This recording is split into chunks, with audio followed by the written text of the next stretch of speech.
Abay kung magkakataon baka maging isa ng blockbuster trade itong inaabangan ng marami. Yung paglipat ni Robert Bolick sa Magnolia Hotshots.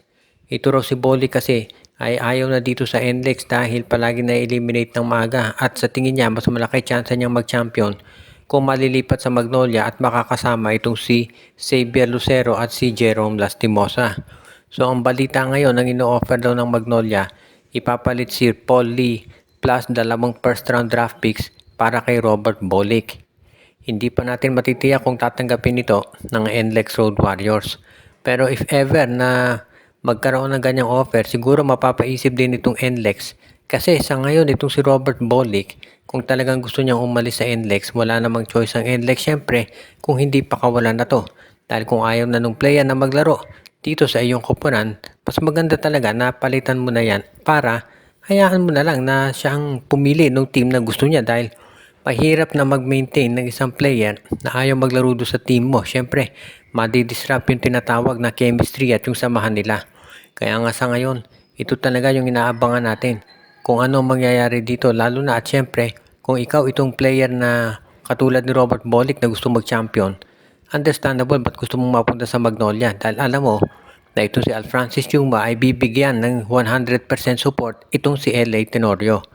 At syempre kapag binigyan ng support ng SMC, iba ng usapan na yan. Kaya nga yung paglipat dito ni Robert Bolick sa Magnolia sa tingin ko sabi nga nila matter of time na lamang bago yan mangyari.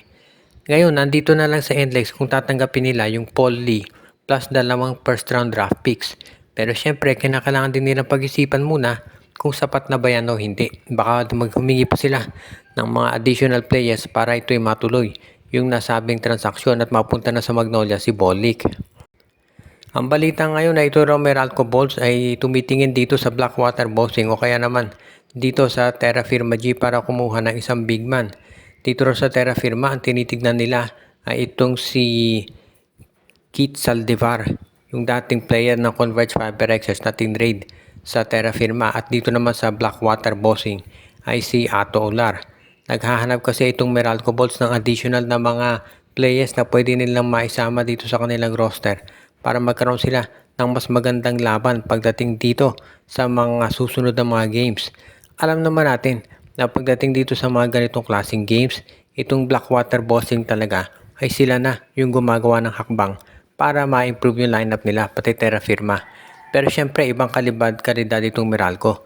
Kung makuha ng Meralco itong si Ato Ular o kaya naman itong si Keith Saldivar, magaganda yung lineup nila dahil magkakaroon sila ng mga big man na magagamit dito sa kanilang roster. Alam naman natin na hindi madali para sa Meralco na sumabay doon sa mga malalaking teams dahil ever since naman sumali sila sa PBA, kulang talaga sila doon sa mga big men.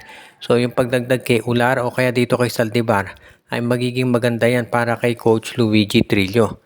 Sa totoo lang, no, pwede yung kunin pareho ng Meralco. Dahil bench players naman itong si Ular at itong si Saldivar, pwede nga gawin na lang nila ay magbigay ng mga bench players din o kaya second round draft picks at sasapat na yan para magkaroon ng trade transaction. At sa tingin ko naman, yan talaga yung kanilang gagawin.